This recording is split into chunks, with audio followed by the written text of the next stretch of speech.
ST팜, 영업이익률 개선형 도 지속 예상. 이완타증권은 2일 ST팜의 지난해 4분기 영업이익률이 전년 대비 큰 폭으로 개선됐다며 향후에도 이익률이 개선될 것으로 내다봤다. 하연수 연구원은 이날 보고서에서 유전자치료제 원료인 올리고의 생산성 향상과 연구개발 비용 절감이 이뤄지는 가운데 올리고 의탁개발 생산 매출 비중이 지속적으로 높아질 것이라며 이같이 밝혔다. ST팜의 지난해 4분기 연결기준 매출은 전년 대비 19.3% 증가한 1,197억 원, 영업이익은 132.2% 증가한 214억 원이다. 하 연구원은 ST팜의 CDMO 파이프라인에서 사업화 파이프라인은 2개에 불과하고 대부분은 생산 단가는 높으나 생산량이 적고 분기별 매출 편차가 크게 발생하는 임상 파이프라인이라며 사업화 파이프라인의 증가와 매출 성장이 높아지면 극심한 분기별 매출 편차는 개선될 것이라고 분석했다. 투자 의견 매수, 목표 주가 10만원은 종전대로 유지했다. 제주 드림타워 카지노가 1월 전통적인 비수기임에도 불구하고 역대 최고 매출이라는 깜짝 실적을 공개했다. 2일 롯데관광개발은 제주 드림타워 복합 리조트 카지노 부문의 지난 1월 순매출이 전분기 대비 66.3% 급증한 238억 5천만원을 기록했다고 공시했다.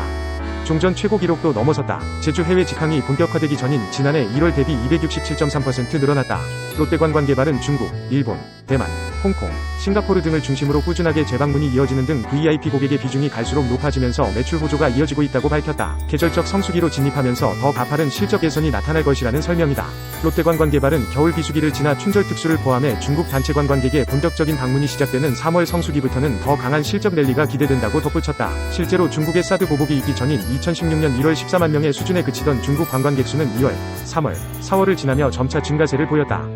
이어 같은 해 8월에는 39만 3,479명까지 증가했다. 중국 유커들의 본격 비완에 맞물려 제주 해외 직항 노선도 완전 정상을 되찾을 것으로 예상된다.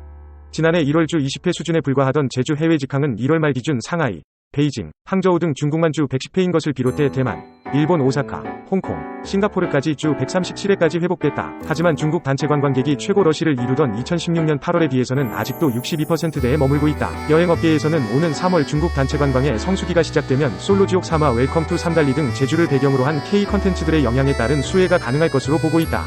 아울러 주 200회 제주 해외 직항도 기대하고 있다. 네이버가 지난해 4분기에 또 역대 최대 실적을 경신했다. 직전 분기에 이어 2분기 연속 최대 실적이다. 광고시장 성장세로 주력인 서치 플랫폼 매출이 올랐고 웹툰의 흑자 전환, 포시마크 편입 효과 등 전 사업 부문이 고르게 성장했다. 이에 따라 지난해 연간 매출과 영업이익 역시 역대 최대치를 기록했다. 네이버는 2일 연결 기준으로 지난해 4분기 매출이 2조 5,370억 원, 영업이익이 4,055억 원을 기록했다고 밝혔다. 전년 동기 대비 각각 11.7%, 20.5% 증가했다. 전기 대비로는 3.8%, 6.7%씩 늘었다. 매출과 영업이익 모두 역대 최대다. 영업이익은 컨센서스를 상회했다. FN가이드가 집계한 네이버의 지난해 4분기 컨센서스는 매출 2조 5,682억 원, 영업이익 3,963억 원이었다. 지난해 연간 매출과 영업이익은 각각 9조 6,706억 원, 1조 4,888억 원이다.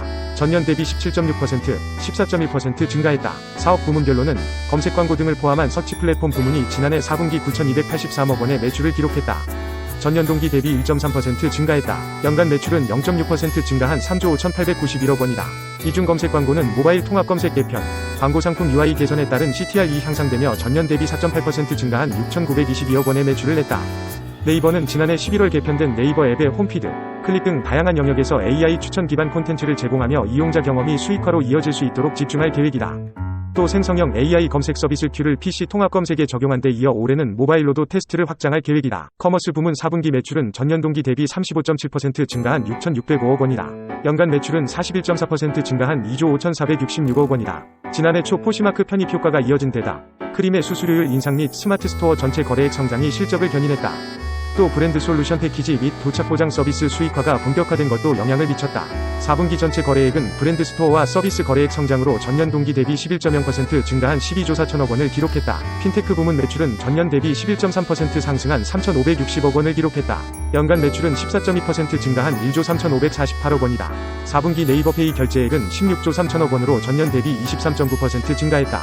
이중 외부 결제액은 전년 대비 50.1% 증가한 7조 7천억 원, 오프라인 결제액은 삼성페이 MST 결제 기능 추가와 예약 및 주문 결제 성장으로 전년 대비 2.7배 성장했다. 콘텐츠 부문 매출은 전년 대비 6.6% 증가한 4,663억 원이다. 연간 매출은 37.4% 증가한 1조 7,330억 원이다. 지난해 4분기 글로벌 웹툰 통합 거래액은 전년 대비 9.3% 증가한 4,440억 원이다.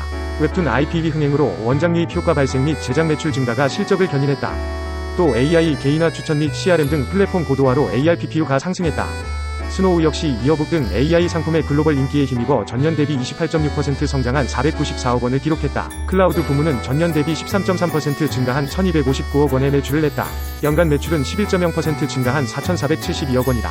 4분기 NCP 매출 인식 변경 효과에 따른 높은 기저에도 불구 BEB는 하이퍼클로바 사용료 매출 발생, 라이넉스 유료 아이디 수 확대가 지속되면서 매출이 전년 대비 13.7% 증가했다. 최수연 네이버 대표는 2023년은 어려운 대내외 환경 속에서도 견조한 매출 성장률을 만들어내고 신중한 비용 집행을 통한 수익성 강화를 위해 노력했던 한 해였다며 올해에도 네이버는 AI와 데이터를 기반으로 검색, 커머스 등 핵심 사업의 경쟁력 강화에 역량을 집중하겠다고 말했다. 키움증권은 이일 딥노이드에 대해 2023년 4분기 실적은 예상치 대비 다소 하회했으나 올해 산업용 AI 시장 개화로 본격 성장이 예상되기 때문에 긍정적이라고 진단했다. 다만 투자 의견과 목표 주가는 제시하지 않았다. 오현진 연구원은 동사의 2023년 4분기 매출액은 6.2억 원으로 예상치를 하회했지만 회계 기준 변동으로 산업용 AI 수주 일부의 매출 인식이 2024년으로 이연된 것으로 파악된다라며 낮은 매출 인식에도 영업손실 규모는 예상치 수준을 기록하고 국책과제 선정으로 인한 지원금 등이 비용을 일부 충당한 점에 기인한다라고 밝혔다. 키움증권은 올해 산업용 AI 시장 개화로 딥노이드가 본격 성장세에 진입할 것이라고 판단했다. 딥노이드의 2023년 말 기준 산업용 AI 수주 잔고는 90억 원 이상으로 24년 실적 성장 가시성 높은 상황이라는 판단에서다. 실제 딥팩토리의 경우 2023년 10월 수주한 75억 원 규모의 공급 계약이 본격적으로 매출 인식될 전망이며 향후 글로벌 머신 비전 전문 업체와의 후속 수주로 인한 추가 성장을 기대할 수 있다고 봤다. 오 연구원은 딥시큐리티는 시장 선점을 통한 데이터 경쟁력을 바탕으로 적용처 확대를 주목해야 한다라며 실제 최근 관세청과 협업을 통해 마약 및 불법 물품 반입 차단 솔루션 구축을 진행했고 향후 세관 시스템과 연동의 통관 분야로 사업을 확장 중이라고 전했다. 여기에 최근 연초 이후 과도한 주가 하락도 저평가 매력으로 꼽았다. 키움증권은 동사의 올해 실적 전망과 관련 매출액 197억 원, 영업이익 60억 원을 유지했다. 오 연구원은 유효한 성장성에도 동사 주가는 연초 이후 20% 이상 하락한 상황이라며 수주 잔고를 통한 2024년 실적 성장 가시성이 높다는 점과 산업 AI 시장의 개화가 본격화되는 시기라는 점을 감안할 시 저평가 국면으로 판단한다라고 덧붙였다.